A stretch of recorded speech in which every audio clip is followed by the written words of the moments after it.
In these scary times that we're in, of course, it's so easy to emotionally eat. We want to go back to times when we didn't have a care in the world and the outside didn't want to kill us. What we need to do is take control of our eating in order to be sure that we're going to stay fit.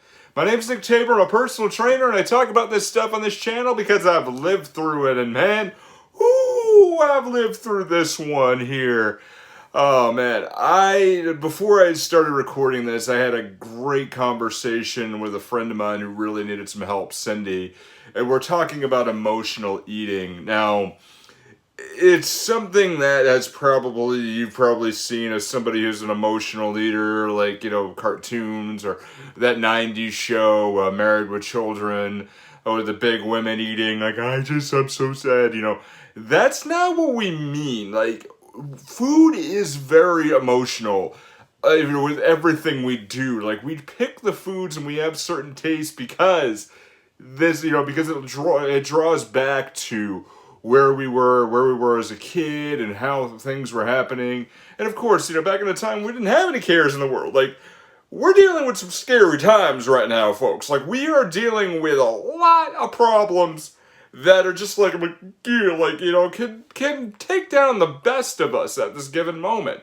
So, what we've got to do is just realize that we're not alone in this, but we take control. We're going to do fine. Like, we're going to be able to beat this, but we just got to understand why we're picking those snack foods at this given time and then work around it. So, let me tell you something. Like, what was it, early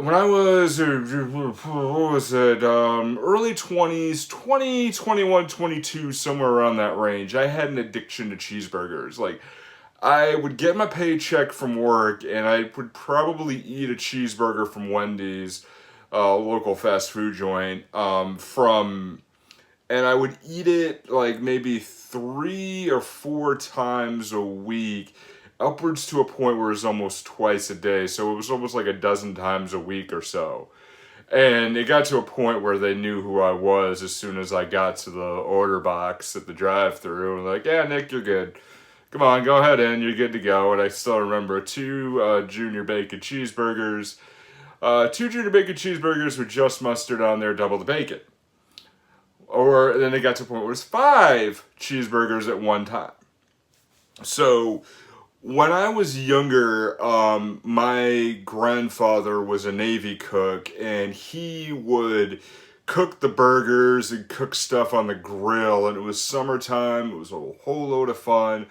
My sister was around, my cousins, and we had a whole load of games. We're playing, talking with people, my aunts and uncles. It was a big family bash, and he passed away when I was 15 years old. And it was the first real super hard death I ever had to deal with. And of course, I had to go through getting into college, getting out of high school, getting my license, doing all those things that I didn't realize emotionally. I never dealt with his death. And I didn't realize this till I was in my 30s. What I was doing at that time is I was going after the burgers because they tasted like he cooked them at this particular fast food joint. They tasted like he cooked them, and I wanted to go back there for a moment. And I remember biting into the cheeseburger. I'm like, oh, wow, this is weird, right? And I'm like, whoa. And then it was just like taking a drug, or something, or, like, whoa. How do, and I go back and I'd still realize I was depressed. And I had to confront my grandfather's death in order to stop eating red meat completely, in order to get around it, right? So I got a 3-step process for you to not emotionally eat, especially during this time, because there's going to be a point where this is going to be over. We're going to have summer. At the time of recording this, it's April. So if you spend a month eating bad food, you're going to spend about 2 months trying to get that off. And let me tell you, your friendly neighborhood trainer is here for you, but let's roll with it, right? So we want to have it so April distance equals May existence. We have April distance for May existence. So let's keep distance from bad food so we can be really good and really awesome in May. All right, so let's do this. So number 1, we want to reach back and we want to draw back and find out why we love that particular food. So I told you my story about the cheeseburgers. I had a friend of mine who she always loved sugar cookies.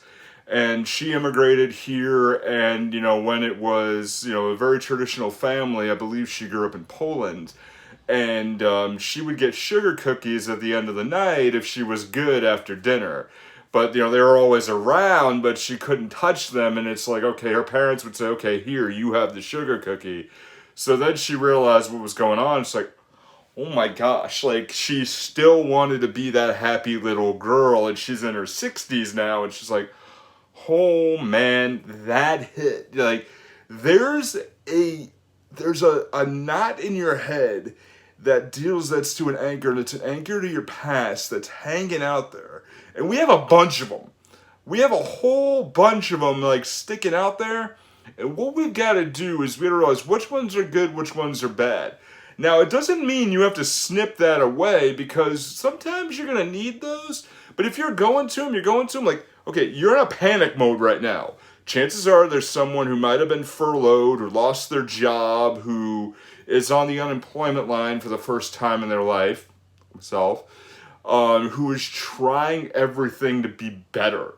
But then you keep eating these emotional food, and it's like, why am I doing this? Because we want to go back to the time when we were children. We don't want to lose that.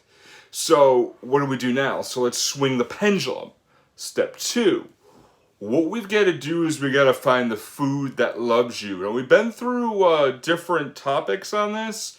Matter of fact, there's a whole video on this one, so I'll be brief on it. But there's food that loves you. Like, you have snack foods from Little Debbie. Little Debbie don't love you. Like, Little Debbie does not love you at all. Little Debbie is a product that's created for you to want to eat more food. More of that food from whoever owns it. I don't really care. But you have food from nature. You have you have your meats, you have your dairy, you have your proteins, you have your carbs, you have your nature's fats, and you have everything there, and it's beautiful. Like, close your eyes for a moment and just picture fruit and vegetables. How beautiful are those? That just that nature, that beautiful banana, that beautiful yellow banana that just has that beautiful nature color, and those green vegetables that you're not going to get anywhere else. Think about that. But now you're thinking to yourself, hey Nick, so yeah, but if I want to do that, I got to cook all that stuff, or I've got to find all that food. What about if I just want to grab something quick? All right, step 3. So here's what we got to do is you've got to put on a happy music when you have that emotional moment.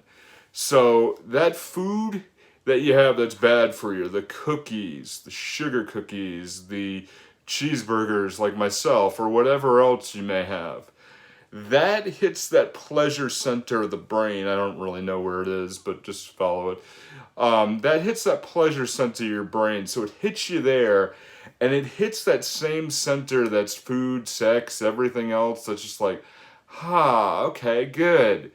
But you put on that happy music, and that music that just makes you happy at that moment.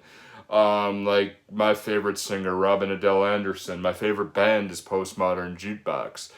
Postmodern Jukebox is a really, really, really great band, and every time I put them on, I'm grooving, I'm dancing. And it's going to hit that pleasure center of your brain right there while you're looking for that food, you're looking for that sugary treat. You get there, like, all of a sudden you're like, I'm on YouTube. Don't copyright me. All right, and you have that, and you're like, yeah, okay, I'm good. And then we feel good, right? Then you go for the food that loves you. Food is incredibly emotional, and it's very important right now. If you have a family or upbringing like I had, what you have is you have times where you have good times, you have the food you love. You have bad times, you have the food you love. So we're taught as a child in order to get good food, and when we feel bad, in order to comfort ourselves and center us back to where we need to be. It's a very emotional thing, and it can be very, very eye-opening. If you want to talk more about this, actually go on nicktaberfitness.com. There'll be a link in the description here. You can go on to send a message to me through there, and then we can go ahead and talk further about it. Also, we can look at your diets and do everything else in order to help you out too as well. Also, you can reach out to me on Facebook and Instagram for some help. As always, we climb, and go check out that video. I'll put that one on Food That Loves You. So, I'll see you in the next video. Have a great day.